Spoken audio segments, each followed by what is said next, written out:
어머니 집은요, 솔직히 너무 더러워서 가기 싫어요. 그 말이 제 가슴을 그대로 찍어 눌렀습니다. 며느리는 휴대폰을 보며 말했고 제 얼굴은 보지도 않았습니다. 친정은 깨끗하고 편한데 왜 굳이 여기까지 와야 해요? 순간 제 귀를 의심했습니다. 제가 하루에도 몇 번씩 걸레질하던 그 집을 말하는 건가요? 아들 키우고 남편 보내고 허리 아파도 지켜온 그 집을 말하는 건가요? 저는 그저 웃었습니다. 하지만 그 순간 제 마음속에서는 이미 다른 문이 열리고 있었습니다. 모든 시작은 명절이었습니다. 작년 추석 아들 부부가 차례상을 핑계로 처음으로 제 집에 왔습니다. 사실 결혼한 지 3년이 넘도록 며느리는 제 집에 단 한 번도 오지 않았습니다. 늘 친정 쪽 일정이 있다거나 갑자기 몸이 안 좋다거나 하는 이유였습니다. 저는 이해하려고 노력했습니다. 요즘 젊은 사람들은 자기 부모 집이 더 편한 게 당연하다고 억지로 오라고 할 필요는 없다고 스스로를 달랬습니다. 하지만 그날 며느리가 제 집 문을 열고 들어서는 순간부터 분위기가 이상했습니다. 현관에서 신발을 벗으며 인상을 찌푸리더니 거실을 둘러보는 눈빛이 심상치 않았습니다. 어머니, 여기 환기는 자주 하세요? 첫 마디가 그것이었습니다. 인사도 아니고 명절 덕담도 아니었습니다. 집 냄새가 난다는 걸 둘러 말한 말이었습니다. 매일 창문 열어두는데. 제 대답은 거기까지였습니다. 며느리는 이미 소파에 앉으며 다른 말을 꺼냈습니다. 우리 엄마네는요, 바닥이 정말 반짝거리거든요. 매일 청소하시고 늘 깨끗해요. 가면 정말 편하고요. 그 말을 듣는 순간 가슴 한쪽이 서늘해지는 것을 느꼈습니다. 비교. 바로 그 순간부터 제 집은 더러운 집이 되어버렸습니다. 아들은 옆에서 아무 말도 하지 않았습니다. 고개를 숙인 채 휴대폰만 들여다보고 있었습니다. 그 침묵이 오히려 더 아팠습니다. 변명하지도 감싸주지도 않는 침묵이었습니다. 차례상을 차리는 내내 며느리는 계속 친정 이야기를 했습니다. 친정 어머니가 얼마나 살림을 잘하시는지, 집이 얼마나 깨끗한지, 자기는 친정에만 가면 마음이 편하다는 이야기였습니다. 저는 묵묵히 들었습니다. 제가 30년 넘게 닦고 쓸고 지켜온 이 집이 그저 덜 깨끗한 집으로 평가받는 순간이었습니다. 며느리의 말은 언제나 비교로 시작되었습니다. 우리 엄마네는요, 바닥이 반짝거려요. 처음에는 그저 자기 친정을 자랑하는 것이라고 생각했습니다. 젊은 사람들이 다 그렇지 않을까요? 자기가 자란 집이 제일 좋은 법이니까요. 하지만 그 말들이 계속 반복되면서 저는 깨달았습니다. 이것은 단순한 자랑이 아니라 비교였습니다. 그것도 제 집을 깎아내리기 위한 비교였습니다. 집 냄새도 안 나고 늘 정리돼 있고요. 그 말을 할 때마다 제 집은 말없이 낡은 집이 되었습니다. 제 인생은 말없이 지저분한 삶이 되었습니다. 저는 며느리가 올 때마다 긴장하게 되었습니다. 혹시 먼지가 보일까, 혹시 냄새가 날까, 온 집안을 다시 한번 둘러보며 확인했습니다. 그날도 그랬습니다. 아들 부부가 온다는 연락을 받고 저는 아침 일찍 일어나 청소를 했습니다. 바닥을 닦고 화장실을 닦고 창문을 닦았습니다. 허리가 아파도 참았습니다. 며느리가 들어서며 첫 마디가 이것이었습니다. 어머니, 커튼 좀 빨아야 할 것 같은데요. 우리 엄마는 한 달에 한 번씩 꼭 빨거든요. 저는 그제야 커튼을 쳐다봤습니다. 몇 년째 바꾸지 못한 낡은 커튼이었습니다. 햇빛에 발에서 색이 죽어 있었습니다. 제가 그 커튼을 바꾸지 못한 이유는 간단했습니다. 돈이 아까워서였습니다. 새 커튼 하나 사는 돈이면 아들에게 용돈을 줄 수 있었으니까요. 하지만 며느리는 그런 사정을 알 리 없었습니다. 아니, 알려고도 하지 않았습니다. 우리 친정은요, 리모델링을 작년에 했거든요. 진짜 새집 같아요. 여기도 한번 해보시는 게 어때요? 저는 쓴 웃음을 지었습니다. 리모델링이요? 그 돈이면 아들 부부 전세 자금에 보태줄 수 있는 돈이었습니다. 하지만 그런 말은 할 수 없었습니다. 가장 견디기 힘들었던 것은 아들의 침묵이었습니다. 며느리가 제 집을 비교하고 깎아내릴 때마다 아들은 가만히 있었습니다.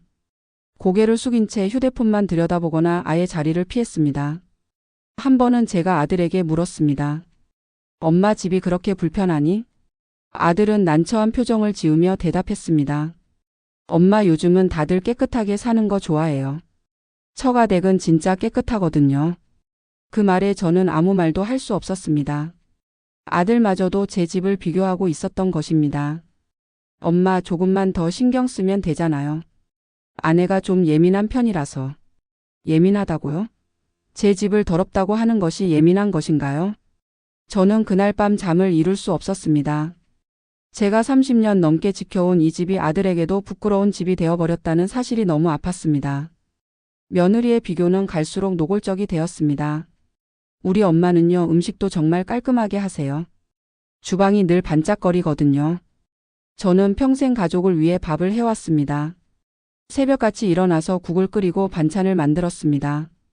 남편과 아들이 맛있게 먹는 모습이 제 기쁨이었습니다. 그런데 며느리는 제가 차려준 밥상을 보며 말했습니다. 우리 엄마는 그릇도 다 새 걸로 쓰시거든요. 요즘 다들 깨끗한 거 중요하게 생각하잖아요. 제 그릇들은 오래된 것들이었습니다. 하지만 매번 정성껏 닦았고 하나하나의 추억이 담겨 있었습니다. 아들 돌잔치 때 쓴 그릇, 명절 때마다 쓰던 접시들. 하지만 며느리 눈에는 그저 낡은 그릇일 뿐이었습니다. 그 후로도 며느리의 말은 계속됐습니다. 설날에도 똑같았습니다. 이번에는 화장실을 다녀온 뒤였습니다. 어머니 화장실 타일이 좀 낡았네요. 우리 친정은 작년에 다 새로 했거든요. 진짜 호텔 같아요. 그 말을 들으며 저는 속으로 생각했습니다. 이 화장실 타일을 새로 붙이지 못한 이유를 며느리는 알까요? 이 낡은 집을 그대로 둔 채 살아온 이유를 알까요? 저는 알고 있었습니다. 저에게는 상가 하나가 있었습니다. 젊을 때부터 모아서 산 제 명의의 작은 상가였습니다. 그 상가만 팔면 이 집을 새로 꾸미고도 남을 돈이었습니다. 하지만 저는 그 상가를 팔지 않았습니다. 아들에게 남겨주려고 손도 대지 않고 그냥 묵혀둔 재산이었습니다. 제 삶이 조금 불편해도 제 집이 조금 낡아도 아들이 나중에 필요할 때 쓰라고 아껴둔 것이었습니다. 그런데 그 집을, 그 희생을 며느리는 그저 더럽다고 했습니다. 결정적인 순간은 얼마 전이었습니다. 아들이 전화를 했습니다. 손주를 데리고 제 집에 들르고 싶다고 했습니다. 저는 너무 기뻐서 당장 방 청소를 하고 이불을 널었습니다. 하지만 며느리가 전화를 받더니 말했습니다. 어머니 집은요, 솔직히 너무 더러워서 가기 싫어요. 그 한마디에 모든 것이 멈춰버렸습니다. 친정은 깨끗하고 편한데 왜 굳이 여기까지 와야 해요? 어머니 집엔 애 데리고 가고 싶지 않아요. 저는 그 말을 듣고 아무 말도 할 수 없었습니다. 가슴속에서 무언가가 뚝 하고 끊어지는 소리가 들렸습니다. 그날 밤 저는 오래 생각했습니다. 거실 소파에 앉아서 이 낡은 집을 둘러보았습니다. 30년 넘게 살아온 이 집. 아들을 키우고 남편과 함께 웃고 울던 이 집. 그리고 저는 결심했습니다. 더 이상 비교당하지 않겠다고. 더 이상 깎아내려지지 않겠다고. 그날 밤 저는 서류함을 열었습니다. 그리고 상가 등기 부등본을 꺼냈습니다. 이제는 제가 선택할 차례였습니다. 아들을 위해 아껴둔 이 재산을 이제는 저를 위해 쓸 차례였습니다. 더럽다고요? 낡았다고요? 좋습니다. 이제 제가 그 누구와도 비교당하지 않을 곳으로 갈 것입니다. 제가 당당히 살 수 있는 곳으로 말입니다. 사실을 말씀드리자면 그 집은 원래부터 더럽지 않았습니다. 단지 낡았을 뿐이었습니다. 사람들은 모릅니다. 제가 왜 그 오래된 집에서 벽지 하나 안 바꾸고 살았는지를요. 며느리는 더더욱 몰랐습니다. 아니, 알려고도 하지 않았습니다. 제가 그 집에 들어온 것은 30살 때였습니다. 신혼집이었습니다. 당시에는 그 동네에서 가장 깨끗하고 새로운 집이었습니다. 햇볕이 잘 들고 거실이 넓었습니다. 남편과 저는 그 집에서 꿈을 꾸었습니다. 아이가 생기고 아들이 자라고 세월이 흘렀습니다. 그 사이 동네는 변했고 새 아파트들이 들어섰습니다. 우리 집은 점점 오래된 집이 되어 갔습니다. 남편이 일찍 세상을 떠났습니다. 아들이 고등학생 때였습니다. 그때부터 저는 혼자였습니다. 혼자서 아들을 키우고 혼자서 생계를 꾸려야 했습니다. 낮에는 식당에서 일했고 밤에는 청소 일을 했습니다. 손이 부르트고 허리가 아파도 참았습니다. 아들이 대학에 갈 수 있도록, 아들이 좋은 직장에 다닐 수 있도록. 그렇게 10년을 악착같이 일했습니다. 그리고 마침내 작은 상가 하나를 살 수 있었습니다. 역 근처에 있는 월세가 꼬박꼬박 들어오는 작은 상가였습니다.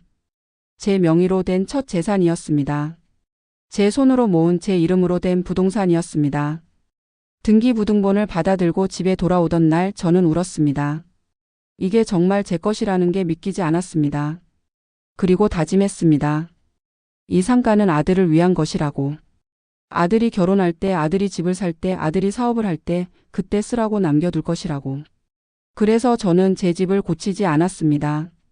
벽지가 낡아도 화장실 타일이 깨져도 커튼이 해져도 저는 참았습니다. 그 돈이면 상가 관리비를 낼 수 있었고 세금을 낼 수 있었으니까요. 엄마는 괜찮아. 조금 불편해도 참을 수 있어. 그렇게 혼잣말을 하며 살았습니다. 제 삶을 아껴 쓰고 제 집을 늙혀 쓰면서 말입니다. 아들이 대학을 졸업하고 취직을 했습니다. 저는 그제야 조금 숨을 돌렸습니다. 아들이 결혼을 했습니다. 저는 상가 월세로 모은 돈으로 결혼 비용을 보탰습니다. 하지만 상가 자체는 건드리지 않았습니다. 나중에 집 살 때 쓰렴. 엄마가 아껴둘게. 아들은 고맙다며 제 손을 꼭 잡았습니다. 그 순간이 제 인생에서 가장 행복한 순간이었습니다. 어머니 집은요 냄새도 나고 낡았잖아요. 그 말에 제 속에서 무언가가 뚝 끊어졌습니다. 오래 참아온 감정들이 삼켜온 서러움들이 그 한마디에 터져 나올 것 같았습니다. 하지만 저는 그때도 참았습니다. 며느리 앞에서 화를 내거나 울 수 없었습니다. 그러면 아들이 힘들어질 테니까요. 며느리는 전화를 끊고도 한참을 제 집 이야기를 했다고 합니다. 아들이 나중에 말해줬습니다. 며느리가 친구들에게도 친정 식구들에게도 제 집이 얼마나 낡고 더러운지 이야기했다고요. 엄마 미안해요. 아내가 좀 그래요. 아들은 미안하다고 했지만 며느리를 말리지는 않았습니다. 그저 저에게 양해를 구할 뿐이었습니다. 저는 그때 깨달았습니다. 제 집이 제 삶이 다른 사람들의 입에 오르내리고 있다는 것을요. 며느리의 친구들은 말했겠지요. 시어머니 집이 그렇게 더럽다고? 불쌍하다. 친정 식구들은 말했겠지요. 우리 딸이 그런 집에 가야 한다니 안 됐네. 제가 30년 넘게 지켜온 집이 제가 평생을 살아온 공간이 그렇게 다른 사람들의 동정과 비웃음의 대상이 되었습니다. 그날 밤 저는 혼자 집 안을 둘러봤습니다. 정말 이 집이 그렇게 더러울까요? 정말 이 집이 손주를 데려올 수 없을 만큼 문제가 있는 걸까요? 벽지는 낡았지만 매일 먼지를 털었습니다. 바닥은 오래됐지만 하루에 2번씩 걸레질을 했습니다. 화장실은 작지만 늘 깨끗하게 닦았습니다. 그런데 며느리는 이 집을 더럽다고 했습니다. 냄새 난다고 했습니다. 아이를 데려올 수 없다고 했습니다. 저는 그제야 알았습니다.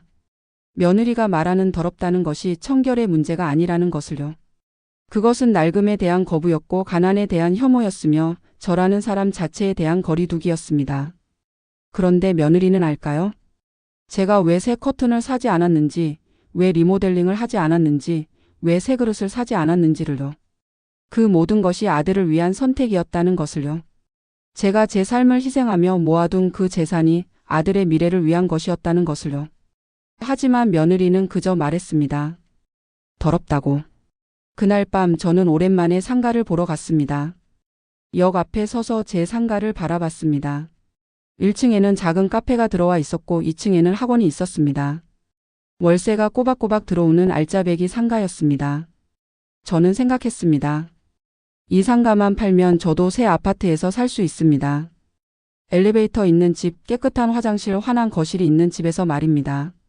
하지만 그동안 저는 그 생각조차 하지 않았습니다. 이건 제 것이 아니라 아들 것이라고 제가 쓸 수 있는 돈이 아니라고 믿었으니까요.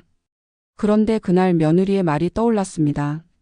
어머니 집은 너무 더러워서 가기 싫어요. 저는 그제야 깨달았습니다. 제가 희생하며 살아온 이 시간들이 그들에게는 아무 의미도 없다는 것을요. 제가 아껴둔 그 재산이 결국 저를 더럽고 낡은 집에 가두는 이유가 되어버렸다는 것을요. 집으로 돌아오는 길 저는 결심했습니다. 이제 그만 희생하겠다고. 이제는 저를 위해 살겠다고. 더럽다고 하는 그 집에서 이제는 나오겠다고. 아들을 위해 아껴둔 그 재산으로 이제는 제가 깨끗한 집에서 살겠다고. 다음 날 저는 부동산에 전화를 걸었습니다. 상가 매물로 내놓고 싶습니다. 전화기 너머로 중개인이 놀라며 물었습니다. 이렇게 좋은 상가를 파신다고요? 월세 잘 나오는 거 아시잖아요. 저는 담담하게 대답했습니다. 네, 알아요. 그래서 지금 파는 겁니다. 이제는 제가 그 돈을 써야 할 때니까요. 그 순간 저는 처음으로 자유로움을 느꼈습니다. 더 이상 아들을 위해 참지 않아도 된다는 것, 더 이상 며느리의 비교를 견디지 않아도 된다는 것, 이제는 저를 위해 살아도 된다는 것. 그래요. 이제는 나를 위해 쓰겠습니다. 아주 확실하게 말이에요. 상가는 생각보다 빨리 팔렸습니다. 중개인의 말대로였습니다.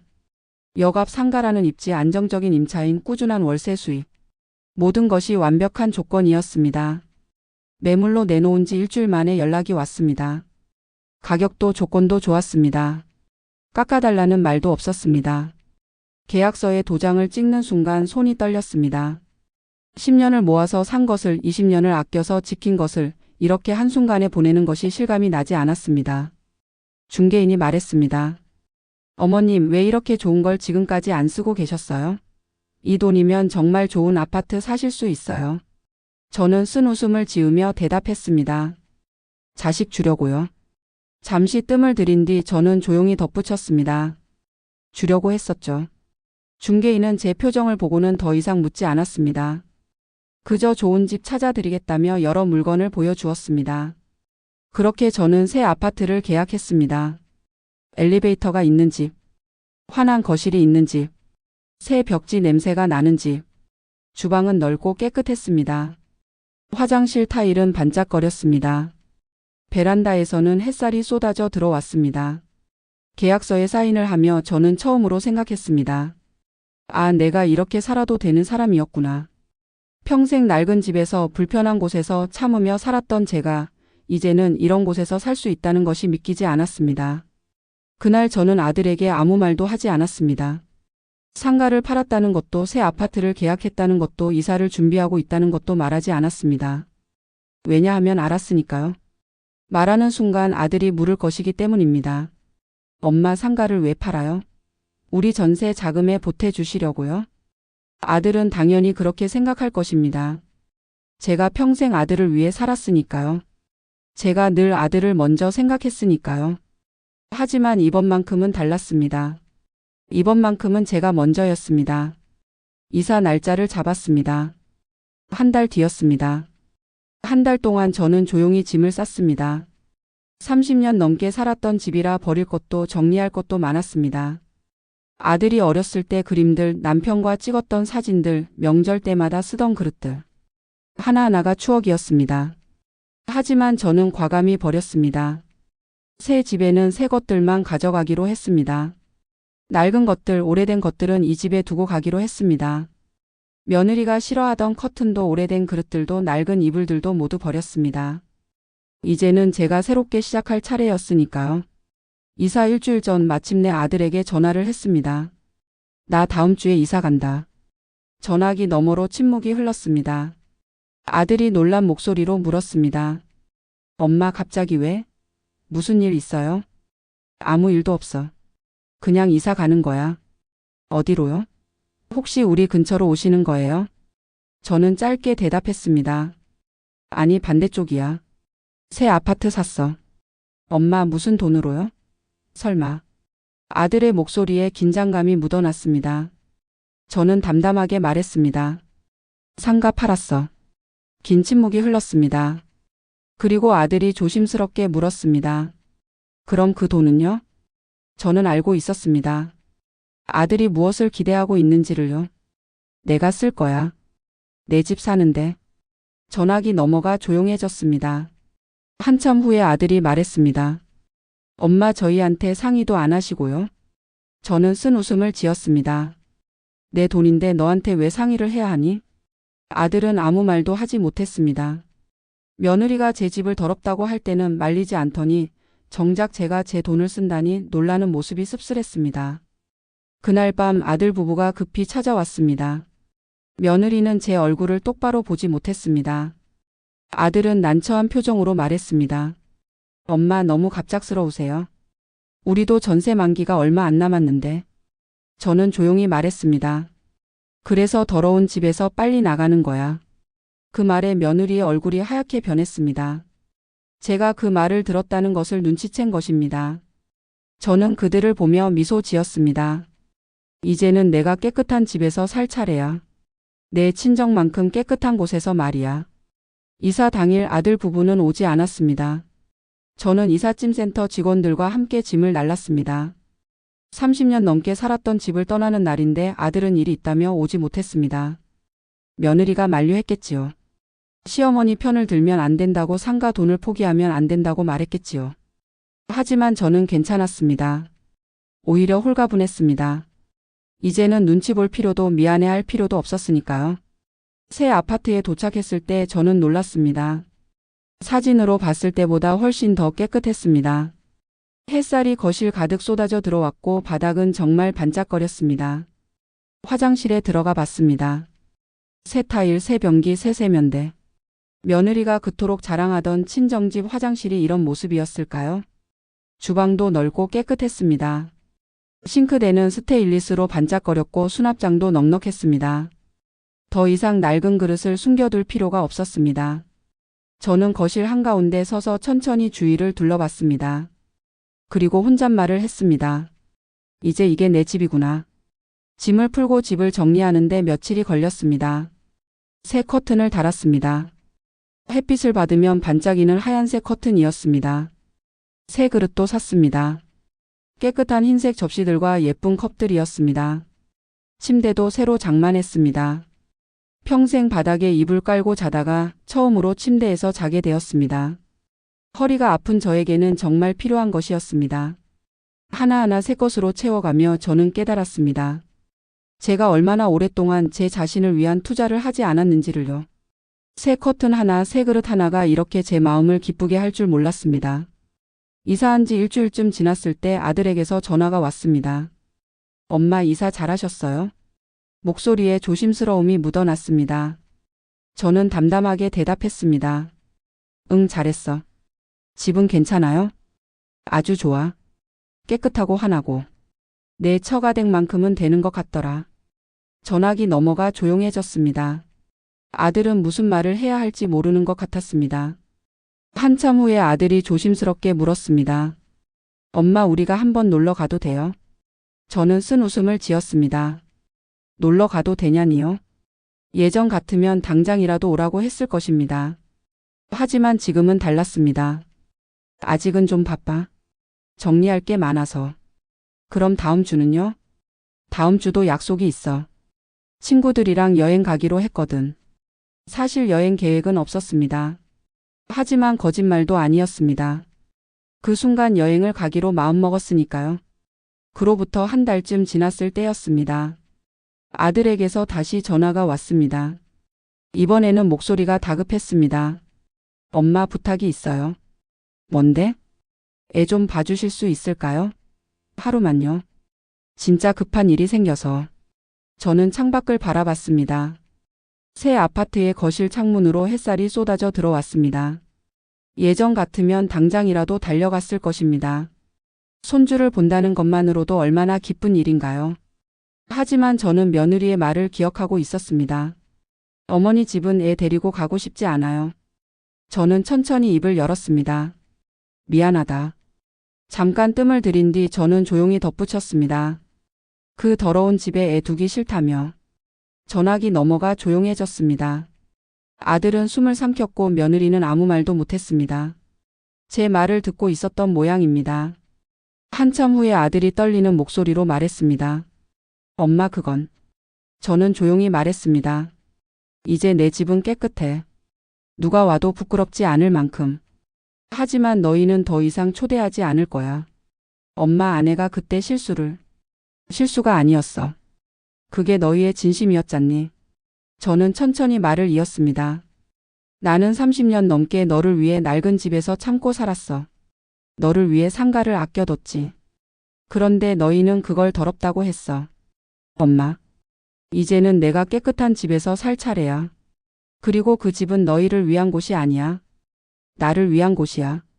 그날 저는 전화를 먼저 끊었습니다. 손이 떨렸지만 마음은 편안했습니다. 드디어 제가 하고 싶었던 말을 했으니까요. 며칠 후 초인종이 울렸습니다. 문을 열자 아들 부부가 서 있었습니다. 손에는 과일 바구니를 들고 있었습니다. 며느리는 고개를 숙인 채 말했습니다. 어머니 죄송해요. 저는 그들을 바라봤습니다. 그리고 조용히 말했습니다. 들어와. 한번 보여줄게. 이제 내 집이 얼마나 깨끗한지. 그들이 집 안으로 들어서는 순간 저는 알았습니다. 이제 더러운 집의 주인은 제가 아니라는 것을요. 아들 부부는 거실에 조심스럽게 앉았습니다. 며느리는 계속 주위를 둘러봤습니다. 새 커튼, 깨끗한 바닥, 환한 거실. 그녀의 눈에는 놀라움이 가득했습니다. 어머니 집이 정말 예쁘네요. 저는 찬물을 따라주며 담담하게 말했습니다. 그래. 이제는 더럽지 않지. 며느리의 얼굴이 붉어졌습니다. 아들은 난처한 표정으로 저를 바라봤습니다. 잠시 침묵이 흘렀습니다. 아들이 먼저 입을 열었습니다. 엄마 정말 미안해요. 우리가 너무 심했어요. 저는 대답하지 않았습니다. 그저 찬물을 마시며 기다렸습니다. 며느리가 고개를 숙인 채 말했습니다. 어머니, 제가 잘못했어요. 그런 말을 했던 건 정말 죄송해요. 저는 며느리를 바라봤습니다. 그녀는 진심으로 미안해하는 것 같았습니다. 하지만 저는 알고 있었습니다. 그녀가 미안해하는 이유가 무엇인지를요. 제 마음을 상하게 한 것이 아니라 상과 돈을 잃게 된 것을 미안해하고 있다는 것을요. 저는 천천히 말했습니다. 너희가 미안해할 필요는 없어. 너희는 솔직했을 뿐이니까. 엄마, 그 집이 더럽다고 생각했던 거 맞잖니? 낡았다고 생각했던 거 맞잖니? 애 데려가기 싫다고 생각했던 거 맞잖니? 아들 부부는 아무 말도 하지 못했습니다. 저는 말을 이었습니다. 나도 이제 알았어. 내가 아무리 깨끗하게 살아도 낡은 건 낡은 거더라고. 내가 아무리 청소를 해도 오래된 건 오래된 거더라고. 어머니. 그래서 나도 이제 새 집에서 살기로 했어. 누가 봐도 깨끗한 집, 누가 와도 부끄럽지 않은 집에서 말이야.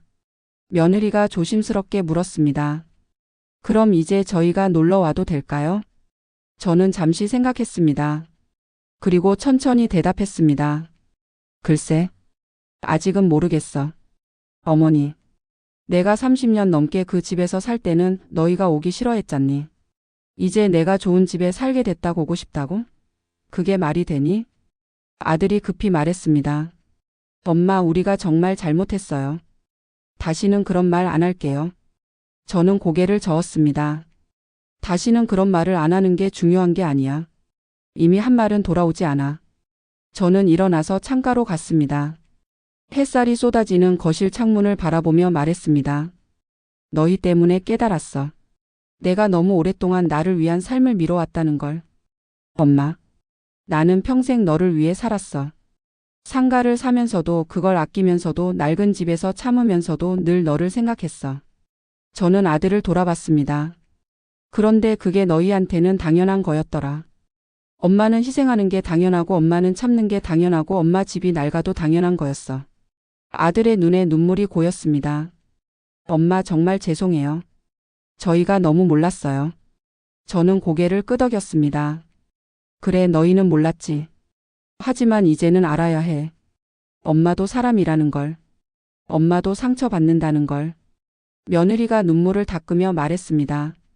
어머니 정말 죄송해요. 제가 너무 철없었어요. 저는 며느리를 바라봤습니다. 그녀도 울고 있었습니다. 저는 한숨을 쉬었습니다. 철없었다기보다는 생각이 없었던 거지. 시어머니도 감정이 있는 사람이라는 걸 생각하지 못했던 거야. 네, 정말 죄송해요. 저는 소파에 다시 앉으며 말했습니다. 이제는 내가 내 인생을 살 거야. 너희를 위해 희생하지 않을 거야. 엄마, 그럼 우리는? 저는 아들을 보며 조용히 말했습니다. 너희도 이제는 너희 힘으로 살아야지. 내 상가에 의지하지 말고 내 도움에 의지하지 말고. 아들 부부는 한참을 아무 말도 하지 못했습니다. 저는 일어서며 말했습니다. 오늘은 이만 가봐. 나도 할 일이 있어서. 아들이 놀라며 물었습니다. 엄마, 무슨 일이요? 친구들이랑 저녁 약속이 있어. 여행 계획도 짜야 하고. 며느리가 놀란 얼굴로 저를 봤습니다. 어머니, 여행을 가세요? 저는 웃으며 대답했습니다. 응. 이제는 내가 하고 싶은 거 할 거야. 가고 싶은 곳도 가고 먹고 싶은 것도 먹고 사고 싶은 것도 사고. 아들이 걱정스러운 얼굴로 물었습니다. 엄마, 돈은 괜찮으세요? 저는 고개를 끄덕였습니다. 괜찮아. 상가 팔고 남은 돈도 있고 연금도 나오고. 이제는 내 돈을 내가 쓸 거야. 문 앞까지 배웅을 하며 저는 마지막으로 말했습니다. 미안하다. 그 더러운 집에서 너희를 맞이했던 것. 아들이 급히 말했습니다. 엄마, 그런 말씀 하지 마세요. 저는 손을 저으며 말을 이었습니다. 이제는 깨끗한 집에서 살 거야.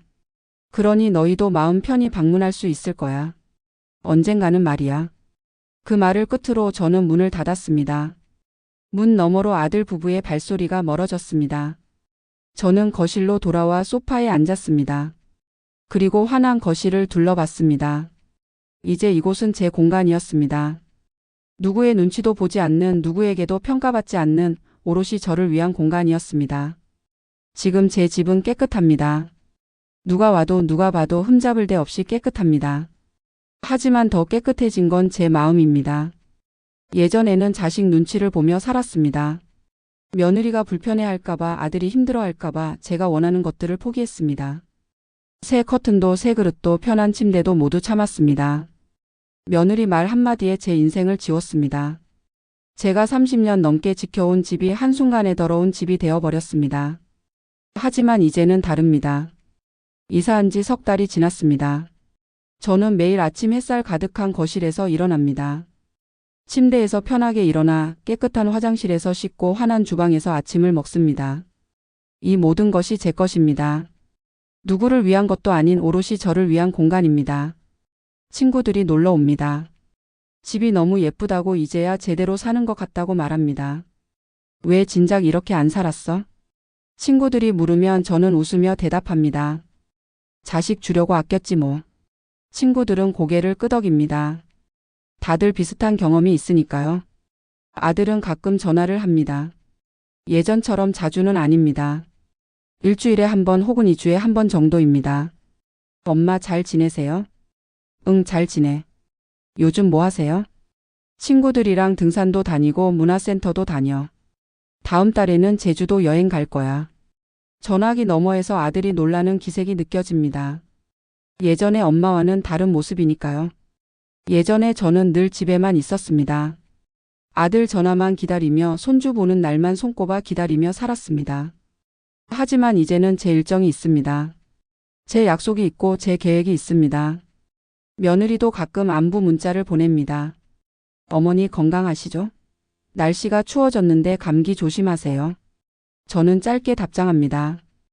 응, 고마워. 너희도 건강해라. 예전처럼 길게 대화하지는 않습니다. 그럴 필요를 느끼지 못하니까요. 며느리가 변했는지는 모르겠습니다. 하지만 저는 변했습니다. 더 이상 며느리의 인정을 구하지 않습니다. 한 달 전 손주 사진이 왔습니다. 아들이 보낸 사진이었습니다. 손주가 많이 컸더군요. 이제 혼자 걷고 뛰어다니는 모습이었습니다. 예전 같았으면 당장이라도 보러 가고 싶었을 것입니다. 하지만 이제는 사진으로도 충분했습니다. 아들이 물었습니다. 엄마, 이번 주말에 저희가 놀러 가도 될까요? 애가 할머니 보고 싶대요. 저는 잠시 생각했습니다. 제 마음은 이미 많이 편해진 상태였습니다. 더 이상 예전처럼 상처받지도 화나지도 않았습니다. 이번 주말은 안 돼. 등산 가기로 했어. 다음 주는 어때? 네, 좋아요. 그럼 다음 주에 뵐게요. 저는 웃으며 전화를 끊었습니다. 이제는 제 일정이 우선이었습니다. 자식도 중요하지만 저도 중요했으니까요. 저는 알고 있습니다. 더러운 건 집이 아니었다는 것을요.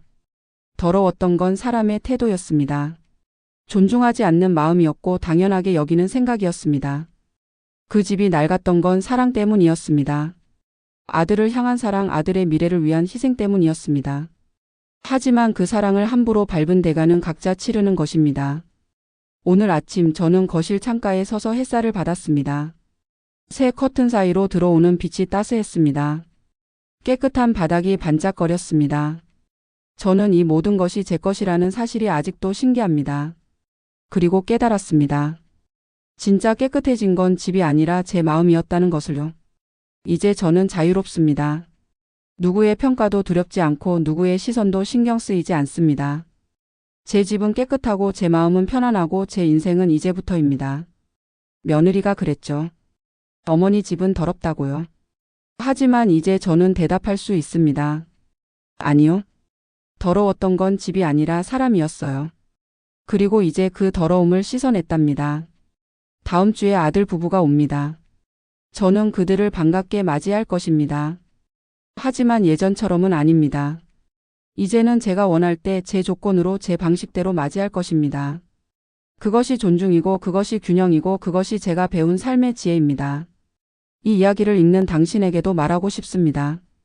당신의 집이 낡았다면 그것은 당신이 누군가를 위해 살았다는 증거입니다. 하지만 이제는 당신을 위해 살아도 됩니다. 당신도 깨끗한 곳에서, 편안한 곳에서, 행복한 곳에서 살 자격이 있습니다. 더럽다는 말에 상처받지 마세요. 더러운 건 집이 아니라 그런 말을 하는 태도였으니까요. 그리고 기억하세요. 진짜 깨끗해져야 하는 건 집이 아니라 우리의 마음이라는 것을요. 구독과 좋아요를 눌러주시면 다음 영상을 만드는데 많은 도움이 됩니다. 긴 영상을 끝까지 시청해 주셔서 감사합니다.